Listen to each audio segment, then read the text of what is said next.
see you again a long time ago. It was Aviation. Oh, the Aviator? Sorry. Oh my God, yes, it was a while back. Long time ago. Pleasure to see you. You too. You're my favorite director. Oh, thank you.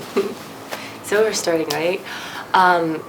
This movie takes you almost 30 years to make it, and you determined to make this film. But why does it take so long? Well, I think the most important element was that I had to really begin to understand the book. Mm-hmm. The book affected me. Mm-hmm. And when I read it in 1989, I said, I have to make this film. Mm-hmm. But I didn't know how. I didn't know how to approach it in the script, structuring a script, scene by scene, and then particularly visually. The images,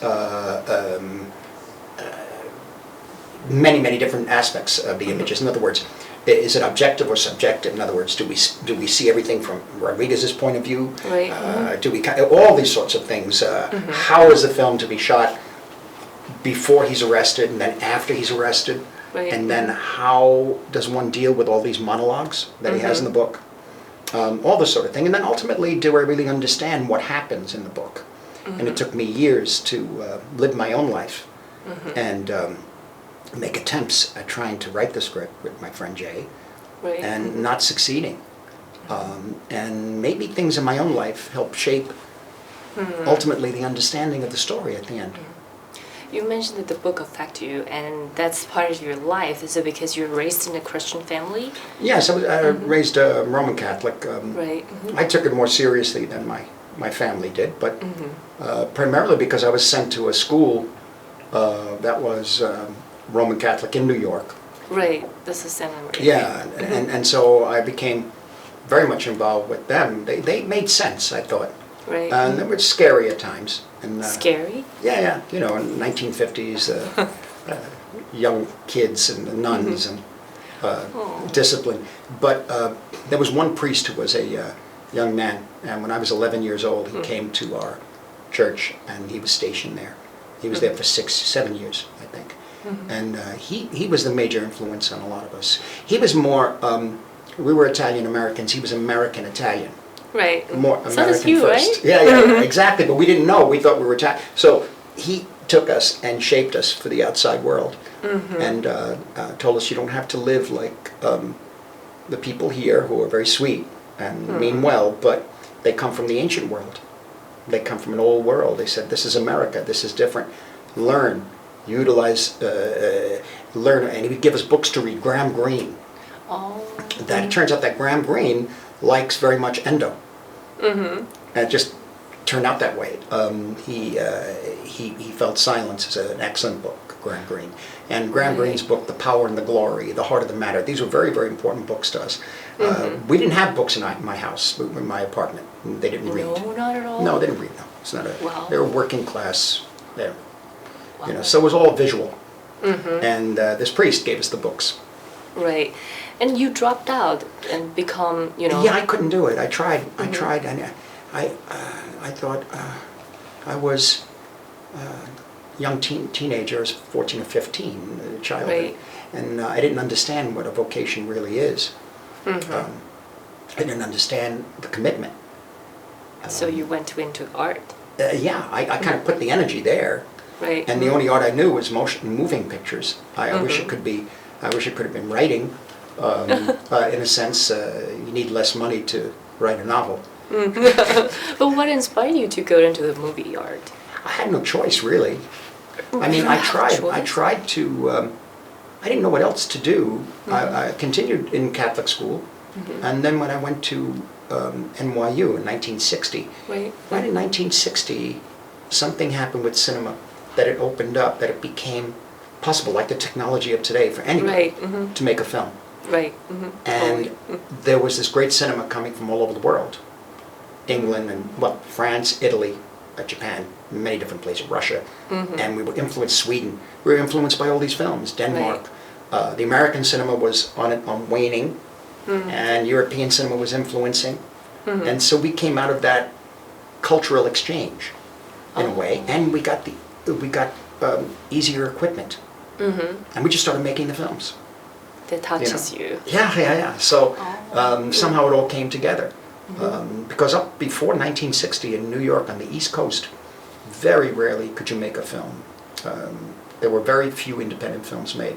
Two by Stanley Kubrick, one or two others, Shirley Clark finally, and then Cassavetes. Cassavetes did Shadows, that was it. So you started to do that. Yeah, we realized we could do this. Yeah. And you're considered one of the greatest directors of all time. That was amazing. Also very talented to find the talent out of the talent. There are 18 nominees of your films, nominees for Oscar. Over the years, yeah. Yeah, and 5 winner. Well, one, yeah, but you understand that my early films were not received openly by the Hollywood community. I mean, they appreciated the films, but I received an Academy Award for Best Director 36 years after making my first film. Right. 36. In the early films, I wasn't even nominated until Raging Bull. So what was interesting about that was that as much as I loved the Hollywood community and the Oscars, I wasn't making films that would be Oscar. Right. You see, and so what happened is that once I thought, hey, I might get an Oscar, and I realized I was not going to, then I was able just to make the films. And not worry about or not be distracted by awards. I must say, the luckiest thing was getting the financing and the support from actors to make the movies. Wow. Yeah, and so we just kept making them. That's something in a different direction. Yeah. That was kind of Hollywood, but not really. I don't know what it is. That means really. You're good enough. So well, yeah. So they want to sponsor you to do exactly. make your film.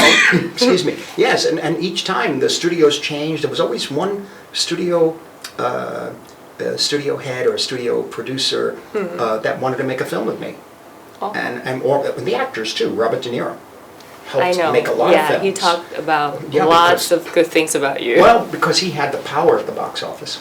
Right. And I was able to work with him, or in the case of DiCaprio. Right. Same Even thing. the musician, like Michael Jackson, they wanted you to direct the music video. I know, I did that one, Bad. Right. In 1985, yeah. So you're really good, and then you're really good to create those, very good performance. You can bring them, the best out of them. They have to have it, though. You can't create their authenticity. The actor, he or she, they just have to have it. And I don't know any acting style. I just learned. I learned over the years from watching, by accident, really absorbing the films of Elia Kazan, John Cassavetes, but Kazan mainly, and then very much acting in the street, meaning acting in the street. Yeah, tough kids.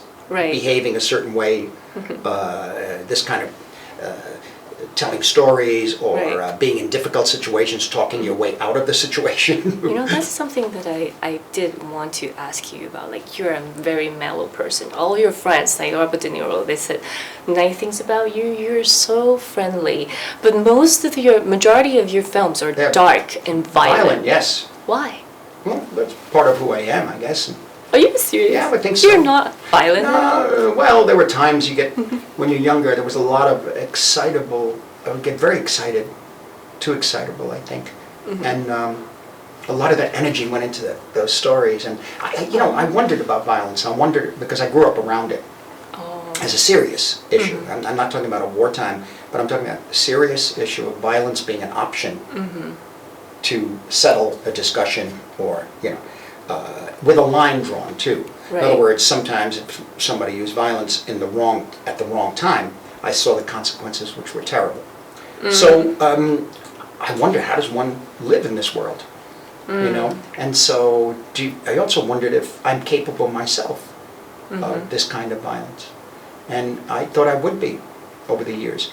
And it took a few years to finally, it reaches itself, I think, in Raging Bull, I think, is where we finally address that about ourselves. And I use plural because that's also De Niro. Right. But excuse me. But we didn't sit down and say, we have violence in us and let's make a film about it. We just kind of You're just trying to find the answer. Yeah. In the films. And we got as far as we could with Raging Bull, and then I went off in another direction. Oh, and the last question, you made the film in Taiwan, and you mentioned that the most difficult things is the scenery, the visual. Yes. So yes. did Taiwan match to everything you wanted? Yes, I mean, we did a location scout in Japan in 2009, outside Nagasaki, southern Japan, Kyushu area, Right. and where the story takes place. And we went to all the actual places that Endo wrote about. And when Dante and Emma came here in 2014, I think it was, or 2013, they were stunned by the similarity. Wow. And Ang Lee suggested, Ang Lee suggested we come here. And said it would make it very possible for us to work here, give us whatever we needed. And so it turns out that the landscape and the atmosphere, the sense of nature, everything about the place really had the same resonance I felt in southern Japan. And so we were very pleased. I never know how beautiful my homeland is from your movie. Yeah. Seriously, Amazing. thank you for bringing Taiwan so beautiful in your film. Thank you. Thank you.